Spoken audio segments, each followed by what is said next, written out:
Den danska journalisten och författaren Kirsten Jacobsen har intervjuat Sveriges internationellt sett mesta bästsäljare. Författaren, dramatikern, socialisten och filantropen Henning Mankell.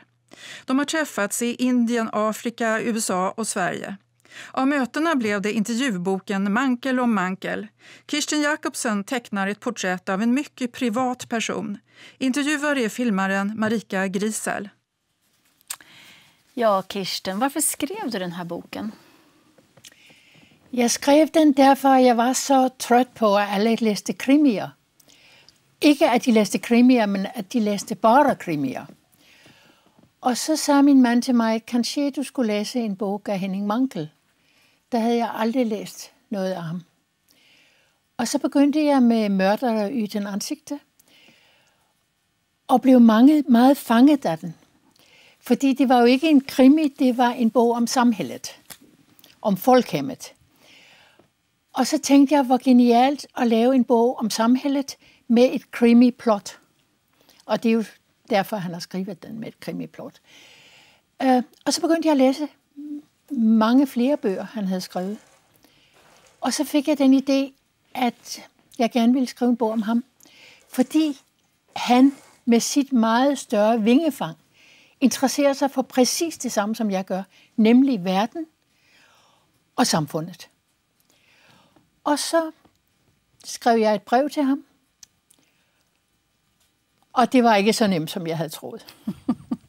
Hvad fik det for svar då? Jamen, der sker jo det, at man kan jo i virkeligheden ikke skrive til Henning Mankell. Og det forstår jeg godt, man ikke kan, fordi der er mange, der skriver til ham.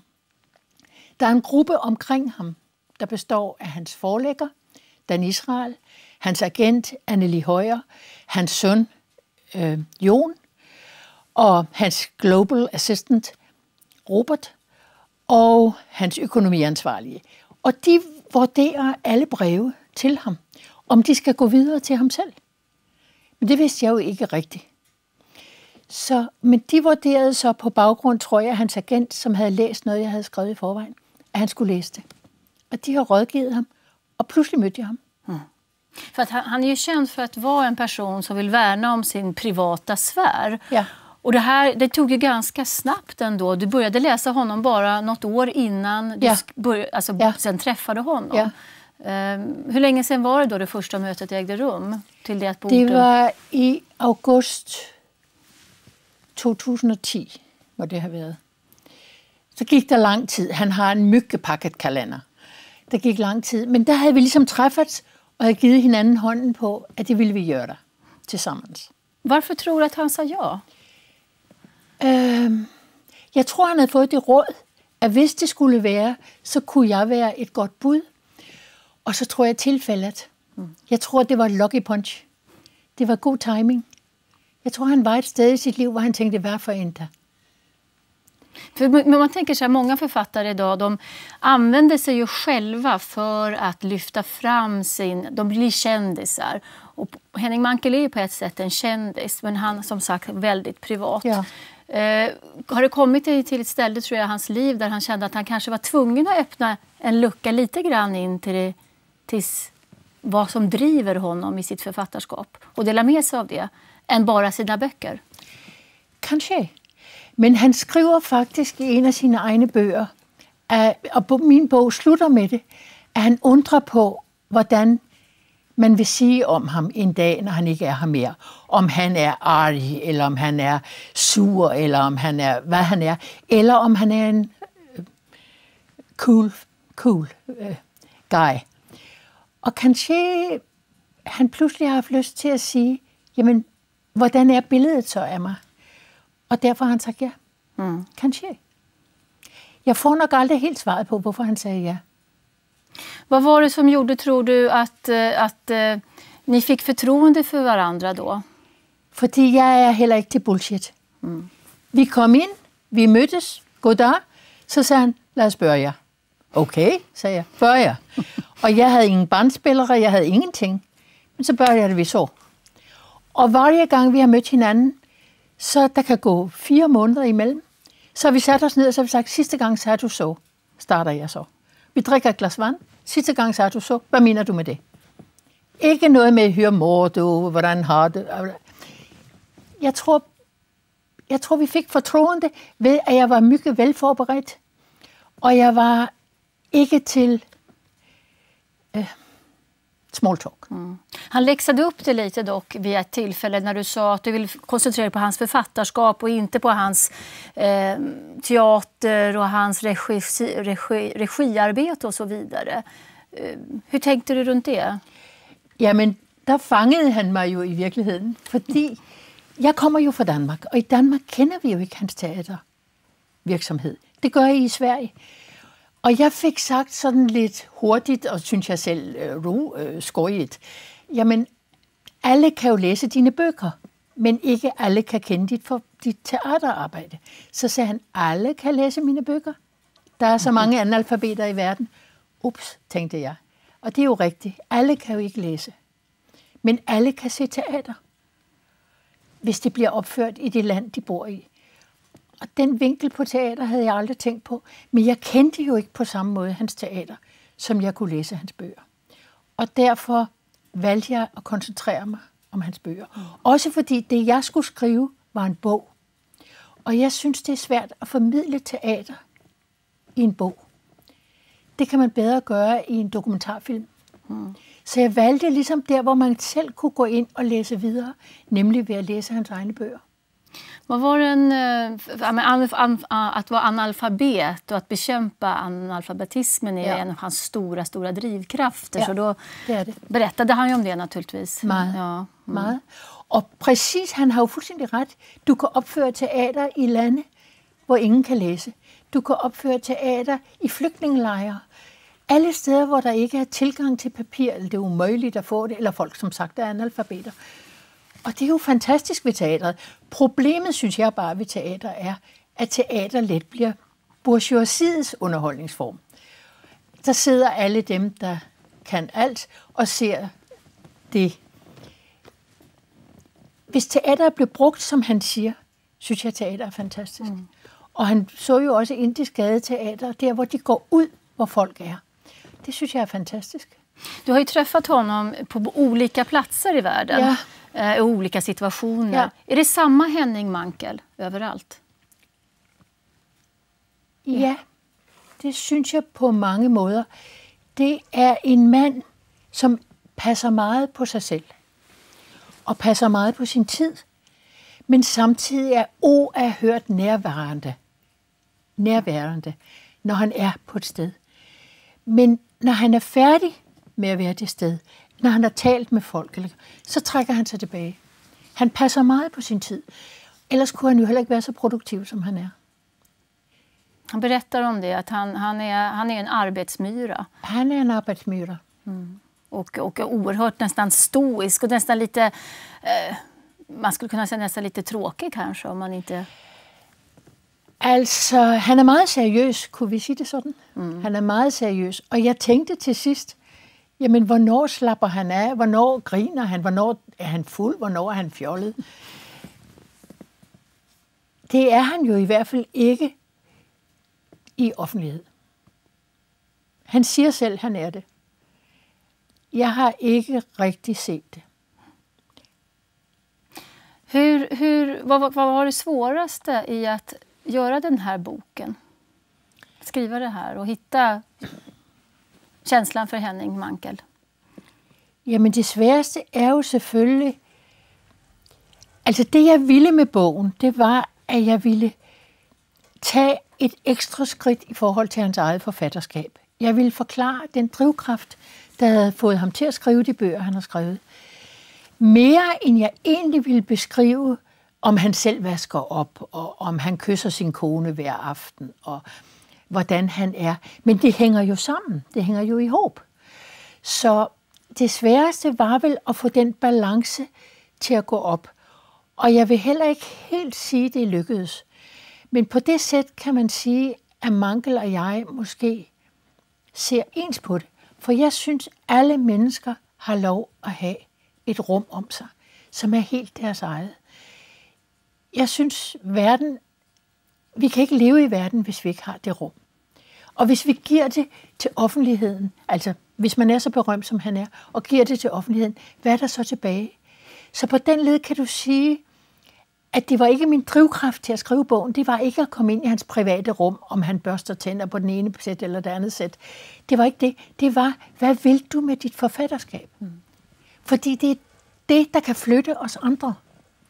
Og jeg synes jo, det var en fantastisk gave at møde en mand, som bevæger sig rundt i verden, som skriver, som via en af hans bøger, kan man pludselig forstå, hvad er det kineserne laver i Afrika?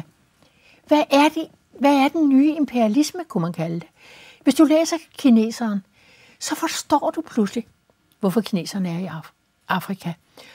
Og du får for under 300 svenske kroner bliver du klogere.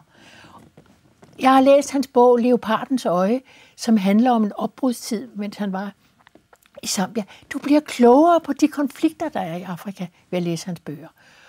Og det gjorde et stort indtryk på mig. Og jeg synes så, jeg håber i hvert fald, at den bog, jeg har skrevet om ham, du kan sige, kan være en genvej til at finde ud af, hvad er det for nogle af hans bøger, man selv har lyst til at læse. Jeg håber, folk får lyst til at læse Henning Mankell, at læse min bog. Du har ju flera citat ur hans författarskap som inleder kapitlerna. Ja. Och personligen så känner jag att mycket av hans författarskap som också handlar om hans engagemang i när det gäller barns utsatthet eller HIV-AIDS-situationen i Afrika är verkligen den stora drivkraften. Ja. Vad tror du är Hennings absolut mest viktiga uppgift just nu i livet? Är det att göra gott med de pengar han har tjänat? Det har han jo gjort i mange år. Jeg tror, hans største opgift i livet er at føle den dag, han ikke er her mere. At der har han gjort, hvad han kunne. Og han siger det selv et sted. Han siger, vi kan ikke gøre alt, men vi kan gøre det, vi kan. Og vi kan gøre mere, end vi gør. Og det, der er svært ved at formidle ham, det er, at han bliver næsten for god. Han har mange penge. Han giver halvdelen væk. Så siger man, he's a saint. Hvis han ikke havde givet dem væk, så havde man sagt, han er gærig, han er nærig, han beholder dem for sig selv. Altså, det er svært, ikke? Det er svært. Hvad skal man gøre, hvis man vil være med til at forandre verden? Og det vil han. Meget mere. Det beundrer jeg ham faktisk for, fordi det er så nemt for os andre, mange af os, at sige, vi synes, verden skal laves om. Men når det koster os selv noget, økonomisk eller to walk the extra mile, så gør vi det ikke. Og det er måske det, jeg har fået mest med mig ved at skrive den her bog, det er, du kan gøre det, du kan, og du kan gøre mere, end du gør. Hur lätt var det för att fördjupa bilden av Henning Mankell att få andra att prata om honom? Och hur många fick du att ställa upp? Var det många du frågade som inte ville? Nej, men jeg har også hjulpet meget for dem, der var der. Jeg har ikke prøvet at få så mange som muligt. Alle jeg spurgte ville. Men det har været mycket svært at få Kenneth Branagh. Det er enormt svært bare at komme i kontakt med ham. Det er enormt svært at få ham til at svare. Det er enormt svært at finde ud af, svarer han ikke. Når han svarer, hvornår bliver det så? Horst Köhler, tidligere bundespræsident i Tyskland. Du kommer ikke bare til de folk. Det har været svært. Men jeg synes ikke, at jeg har fornemmelse af, at nogen har været bange for at sige, hvad de følte. Overhovedet ikke. Det synes jeg ikke. Det, jeg er mest glad for, det er at Eva Bergman. Hans hustru. Ja, hans hustru. Og hun har skrevet et lille bitte næsten digt om ham. Og du burde i virkeligheden læse det på svensk, fordi det lyder så flot på svensk. Hvor hun siger, at han er som en trold, der bor inde i en grotte. Og han sidder inde i mørket og vil helst skrive, og en gang imellem kommer han ud for at se, om nogen er artige på ham, eller om hun er der endnu. Og så siger hun, efter disse mange år, kommer han oftere og oftere ud. Han ligner næsten et rigtigt menneske nu. Ja, det er et fantastisk citat. Det er fantastisk. Og da hun havde sendt det til mig, det var helt på sluttet af bogen, så tænkte jeg, hvorfor har jeg skrevet 300 sider? Det hele står jo der.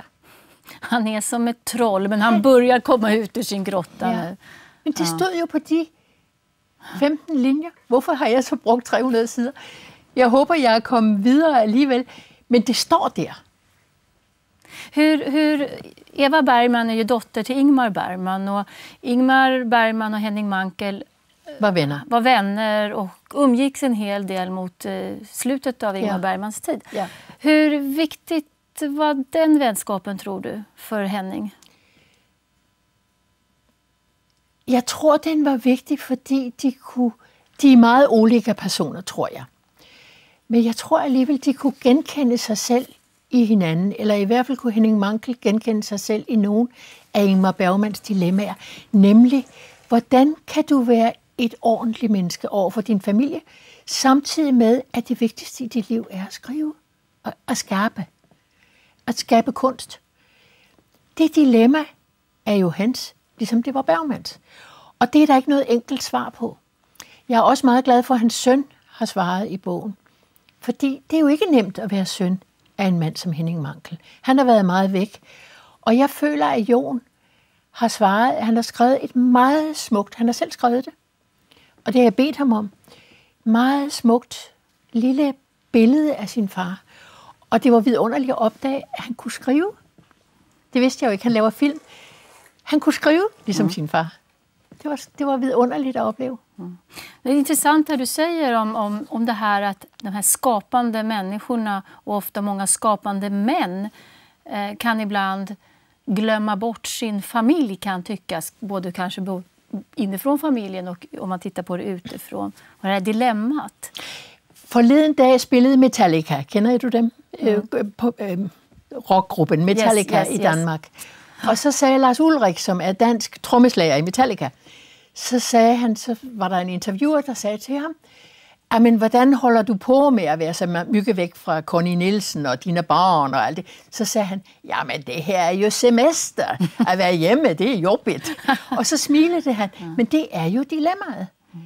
At arbejdet, som vi hele tiden beskriver som det, der er så trækker os væk fra familien og fra det nære, er jo tit, i hvert fald hvis det er et kreativt arbejde, utrolig cool og sjovt og dejligt og inspirerende. Det, der er svært, det er at gå på dagis hver dag og gå i sandkassen og læse højt for dine barn. Men det er jo samtidig det, der gør os til et menneske. Og der føler jeg, at mænd har nok lettere ved at unddrage sig og gå i dagis og hente dine barn og alt det der. Så de kan bedre koncentrere sig. Men det er da et dilemma. Det er et dilemma. Du har ju, innan du skrev boken om Henning Mankell, skrivit om en rad andra män, Lars von Trier till exempel, några danska politiker och så vidare. Och konstnärer, skådespelare.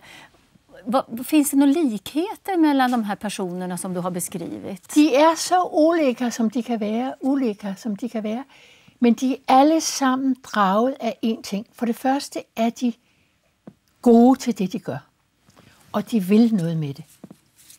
Og det er det, der fascinerer mig. Det er folk, der vil noget med deres liv. Altså som gør mere, eller lige så meget, som de kan. Og som gør sig umage. Og som vil i stort og i småt forandre verden. Jeg synes, der er så mange, der gerne vil lade sig nøje. Der er mange, der siger om Lars von Trier, han er for mygge. Ja, gudskelov er han for mygge. Bravo! Vi vil have flere, der er for mygge. Det er måske godt, vi ikke skal være gift med dem, men hvor er det godt, de findes? Jantelagen då, som vi är så präglade av här, den har du inte mycket till övers för? Nej, jeg har ikke meget til overs for jantelagen. Jeg synes, vi flytter os ved, at der er nogen, der går foran. Om vi går tillbaks till de här karaktärerna, Kurt Wallander är ju den som du liksom har följt kanske mest då genom att ha läsa hela hans grupp av böcker. Han hade ju sagt, Henning Mankell, att han skulle inte återkomma till Kurt Wallander, men så gjorde han det ändå. Finns det några karaktärsdrag som är liknande mellan Kurt Wallander og Henning Mankell? Han siger jo selv, at de er nogenlunde lige gamle, og de kan begge to lide opera, og de jobber meget begge to. Jeg tror, men nu psykologiserer jeg, og han ville blive rasende, hvis han hørte det. Jeg tror, at han skriver sine bagsider ud i Kurt Wallander. Og jeg holder jo så meget af Kurt Wallander, fordi han er så sammensat, som han er. Jeg synes, Kurt Wallander er... Man kan ikke sige et rigtigt menneske for at være et rigtigt menneske, men han er jo umøgelig, og han er gammeldags, og han er alt muligt. Men man får lyst til at gå hen og ruske i ham og sige, godt, du er der, Kurt. Og der tror jeg alligevel, at Henning Mankell skriver lidt af sine egne sider ind i ham, uden at ville være ved det. Han vil ikke være ved det. Några ämnen som du berör, som man då kan bli väldigt nyfiken på hur det har präglat Henning Mankell, det är ju till exempel det faktum som många känner till, men ändå vi inte vet allt om. Hans mamma lämnade familjen när pappan stod ensam med 3 barn, varav Henning var 1. När du pratar om det här, vad kände du då? Var det liksom så här långt och inte längre? I starten var det så, og bogen er i virkeligheden jo lavet over 1,5 år. Og jeg har faktisk beholdt noget af det i bogen bevidst. For i starten siger han så, at min mor forlod os, så var det. Men i en af de sidste gange, vi mødtes, det var i Frankrig, der pludselig slog han handen i bordet. Og så sagde han, men det er jo så, det er en forbrydelse at forlade sit barn. Der var han vred. Hans bedste ven, Dan Israel, siger, at han tror, at hans forfatterskab handler meget om, at moren forlod. Det fornægter han selv. Og i virkeligheden tror jeg, måske jeg er enig med ham, for han siger, at vi er selv herre over den skæbne, vi får. Vi har nogle rødder. Hans er blandt andet, at hans mor forlod dem, de 3 børn. Og det kommer man aldrig over. Men derfra kan vi også selv præge vores skæbne. Henning Mankell er over 60 år. Hvis han stadigvæk skulle sidde og sørge over, at hans mor forlod ham, da han var 1 år, så havde han jo også spildt 59 eller 65, 63 år af sit liv. Så jeg er enig med ham et langt stykke. Vi er tilbøjelige til at tillægge ting, der er sket i vores barndom, kanskje for meget vægt. Men selvfølgelig betyder det noget. Selvfølgelig betyder det noget. Jeg tror bare ikke, det betyder alt. Nej. Der er jeg faktisk mere enig med ham, måske end med Dan Israel, som synes, at hans forfatterskab centrerer sig om det. Jeg tror, at hvis vi tager hånd om vores skæbne, så kan vi også præge den ret meget. Men det er klart, at der i vores rygsæk er nogle ting, som vi skal... En berättelse som kommer tillbaks. Ja. En av hans senaste böcker är ju en berättelse om en svensk kvinna som blev av en händelse bordellägare i Mozambique. Och jag känner när jag läser den boken att här rullas en film upp framför mina ögon. Och att jag vet inte, kan du känna, eller är det något som jag bara får för mig, att hans författarskap nästan mer och mer blir ett filmmanus? Men jeg synes faktisk, jeg forstår godt, hvad du mener, og han var ved at skrive den, mens jeg skrev min bog om ham. Jeg synes faktisk, at mange af hans bøger er et filmmanus. Men du har ret i, at Mindet om en smutsig engel er næsten et filmmanus. Men selvfølgelig også fordi den tid, og Afrika, og sorte kvinder, og hvide kvinder, og hvide mænd, og sorte kvinder, er filmmateriale. Og de konflikter, de spændinger, der ligger mellem racerne, er selvfølgelig også godt filmmateriale. Men jeg synes, mange af hans bøger er filmiske. Det synes jeg faktisk. Altså, måske den, jeg holder allermest af hans bøger, er Leopardens Økse. Og jeg synes faktisk også, den er filmisk.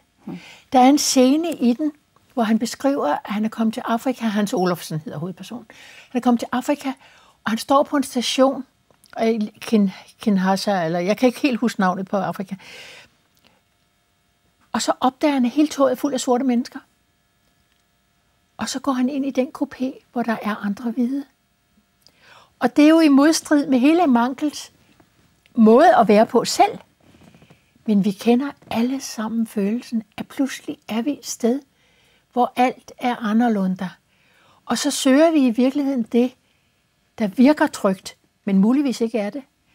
Og jeg synes, han er så god til at registrere alle de der små følelser af, at vi vælger instinktivt, men ikke altid det, der er vores politiske overbevisning. Kommer tillbaks till den här bilden av Henning Mankell, att han är på något sätt en genomgod människa, kan man nästan få känslan utav. Ja. Men var det någonting någon brist som du upptäckte? Om man nu får uttrycka det på det sättet. Har han några brister? Jeg er sikker på, at han har mange brister. Han siger jo selv, at han har mange brister. Og han siger, at det er uden på mit liv. Altså, dramaet findes herinde, og han siger også, at mit liv er i virkeligheden kaotisk indeni. Men jeg skriver det ud. Han er utålmodig, kan man sige. Jeg besøgte ham i Antibes. Det her er ikke en brist, men det er karakteristisk, synes jeg egentlig. Jeg besøgte ham i Antibes i Sydfrankrig. Og på markedet, der lå der frugter og asparges og det skønneste, altså, du kunne købe. Så kom jeg hen til Henning Mankell, og der lå en halvvissen banan, og så sagde han, jeg har ingen kaffe, vil du have et glas vand? Og så tænkte jeg, let it go. Gå ned på markedet, køb nogle asparges, nyd livet. Men nej, han jobbede, og der lå en banan, og vil du have et glas vand? Der tænkte jeg, let it roll. Sådan är han ikke. Nu är ju det här den första boken om honom som han själv på något sätt har gett sitt godkännande, kan man säga, till. Ja. Vad tror du i framtiden? Så det här är en del av historieskrivningen runt Henning Mankell. Vad tror du att eftermälet blir? Vad blir det för något vi kommer säga om Henning Mankell i framtiden? Ved du hvad, jeg tror, det har jeg jo opdaget nu. Min bog er nu blevet oversat til 8 sprog, eller i gang med det. Og i Danmark har han et renommé. I Sverige ser I anderledes på ham. I Norge, i Finland, i Tyskland er han en helt. I Holland, det er som om alle læser noget forskelligt ind i ham. Jeg tror, hans renommé vil være, eller hans eftermæle, eller hvad du vil kalde det, vil blive forskellige i alle lande. Og jeg har undret mig meget over, at nogle lande, hvor der er politibrutalitet, hvordan kan de læse Wallander-bøger? Men så siger han selv, jeg tror, de ser ham som en H.C. Andersen-figur. Det er et eventyr. Fordi de er vant til, at politiet er fuldt af brutalitet, og så kommer Wallander tumlende baglæns ind og har tømmermænd og glemt sin pistol. Og, altså, jeg kunne næsten ikke forstå, hvordan man kunne læse ham i Polen. Vem eller vilka ska läsa den här boken? Vill du ska läsa boken till sist? Jeg vil ønske, at alle ville læse den, hvis de ikke havde læst Henning Mankell, for at komme til at læse ham selv. Og så vil jeg ønske, at man læste den, hvis man interesserer sig for verden, hvis man interesserer sig for andre mennesker, for andre kulturer, og prøve at forstå også, hvordan det er at være skabende kunstner, for det synes jeg faktisk, han giver nogle gode bud på. På at være et privilegeret menneske, som samtidig tager verden på sig. Hvis man interesserer sig for det, så synes jeg, man skal give den en chance.